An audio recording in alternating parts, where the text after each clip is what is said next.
All right, guys, welcome back to another voiceover breakdown. This week we are looking at a 2-on-1 grip attack.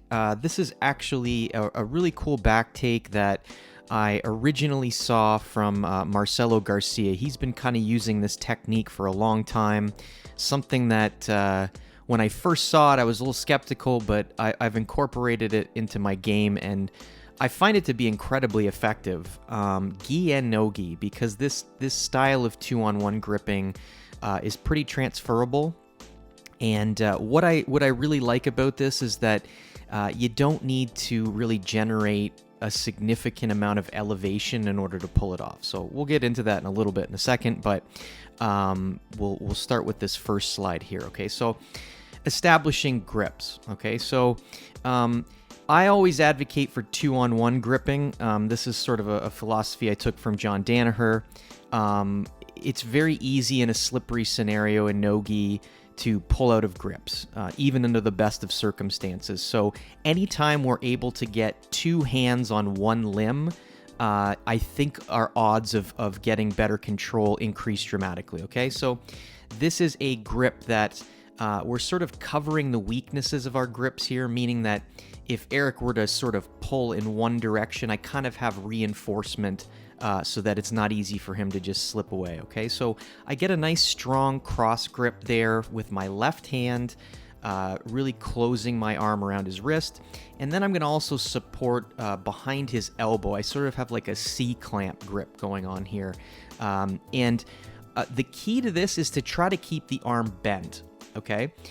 If it straightens out, it's not the end of the world, but I feel like I have more control of my opponent when it's bent, and as you'll see when we move on to the other slides, it's going to make our life easier because ultimately I want to rock this arm across my center line in order to expose his back. And were he to extend his arm, it's possible he could swim for an underhook. When I kind of go underneath him, it's easier for him to pull out. When the arm is bent, I feel like the control is better and it's more difficult for him to escape. So that's all I'm basically doing here. You can also, with the left hand, do sort of an under grip where I would almost as if I would be pushing his wrist up. So you can grip up or down with that left hand. I find that either is effective. I tend to prefer in this scenario to be gripping down like I am with my left hand. But again, there's a lot of different ways to approach it. Okay, so we'll move on to the next slide here.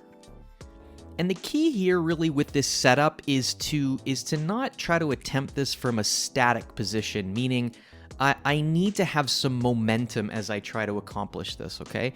If you've ever tried to sort of get underneath somebody that has a really good base when they're trying to pass like sort of in a pressure style or they're heavy on their knees, it's not that easy to move their base, okay? So what I want to do is sort of use my opponent's instinct against him, okay? So what do I mean by that?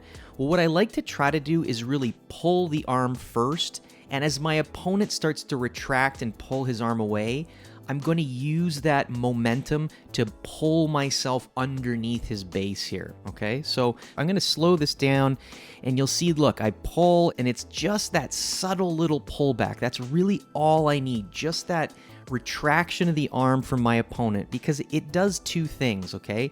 It generates momentum, and it allows me to sort of dig in and scoop my hips underneath him using some of his own strength. And the other thing that it does is my opponent's head and posture moves backwards a little bit, okay? And that will allow me deeper access underneath his hips. If you've ever tried to sort of get underneath people that play a tight passing game on their knees, a lot of time their head position gets very low, okay?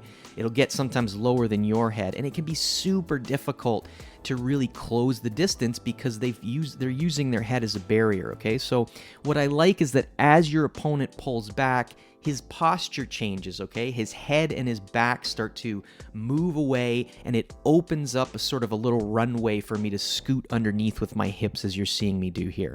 And you'll notice that I went from a more of a middle sort of distance to now I'm a really deep underneath. And that's really important. I need to scoot my hips underneath his hips. I need to be as deep under him as possible.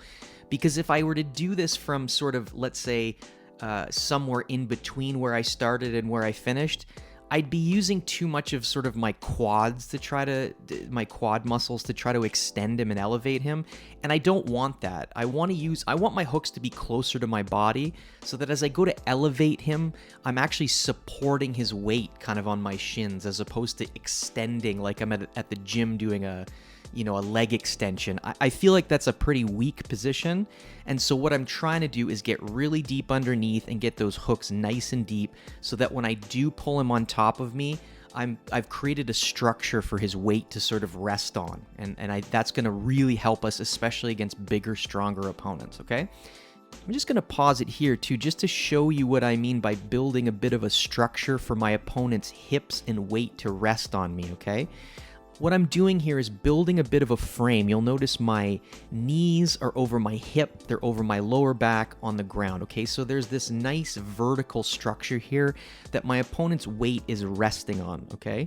And I'm not looking to just simply extend my legs here. I just need a little bit of elevation, just enough for his legs to clear the ground so that I can sort of rotate and expose his back here, okay? I want to use my whole body together to support his weight as opposed to trying to fight his body weight with individual muscle groups, which I do think is a weaker way to approach this. So we're exposing the back now, okay? And you'll sort of notice it looks like he gets up high here, but I haven't really created that much elevation. In fact, I'm not even extending my right leg, as you'll see. What I'm actually trying to do is I'm surfing his arm across my center line. So from another angle, we'll see sort of the pushing grip that I have. But you'll notice that with my left hand here, I'm pulling his arm across my body and across my center line. And in order to expose his back, I don't want to flare both of my hooks. I actually just want to kick the opposite hook. So you'll notice that I have his left arm, and so I'm kicking with my left hook, okay? You can see my left leg extending. And what you'll notice by doing this is that it starts to create a natural turn and a rotation in my opponent, and his shoulder blades will get exposed to me. And again, we'll see this from a different angle, but it's really important that if I have his left arm, I kick with my left hook, okay? So that's what I'm doing here. You can see his body you can see his body starting to turn, and I sort of just let him fall into place. The key though is that I control his fall. I don't want to kick him so far that it becomes loose and sloppy. I want him to sort of fall in place, and you'll notice the first thing I do is get a nice tight seatbelt, and we're ready to attack from here, okay? So we'll look at this from another angle here that we can get some other details. Again, a down grip, and I'm supporting his wrist here. I start to pull, and there's the pullback, and I scoot right nice and deep underneath him, okay? And you'll notice right here, again, not a ton of elevation, okay? Like you'll see here, his legs are just off the ground, and that's exactly what I want. I don't need a ton of elevation here in order to pull this off, okay? I'm able to pull this off on heavy opponents, light opponents, with equal sort of effectiveness because I don't really have to kick them high into the air. Okay, you'll notice where his head position is. It's nice and low, so I'm creating this angle where his hips and his legs are nice and high, because all I really need to do is clear enough space for his hips to be able to rotate, okay? And here's where you can kind of see this C-clamp grip that I was talking about on my right hand, okay? You'll see here that I have that clamp that I'm using to push his elbow across my center line. So I'm pulling with my left hand that's on his wrist, and my right hand here is pushing that elbow across my center line, okay? And as we sort of move along here, you'll see now I start to kick that hook. So notice how I've kicked my left hook there, and you'll see how they work in combination, okay? So the passing of the arm and the kicking of my left hook, the opposite side to his arm that I have trapped, it really creates this great back exposure, okay? And you'll notice what I'm going to sort of do here with my right hand as he falls is I'm going to sort of catch him here a little bit because I want this to be controlled as he falls. So right there, I sort of catch his midsection just so that he stays in place. You'll see I have you can't quite see it as well here, but my left foot's across his waist.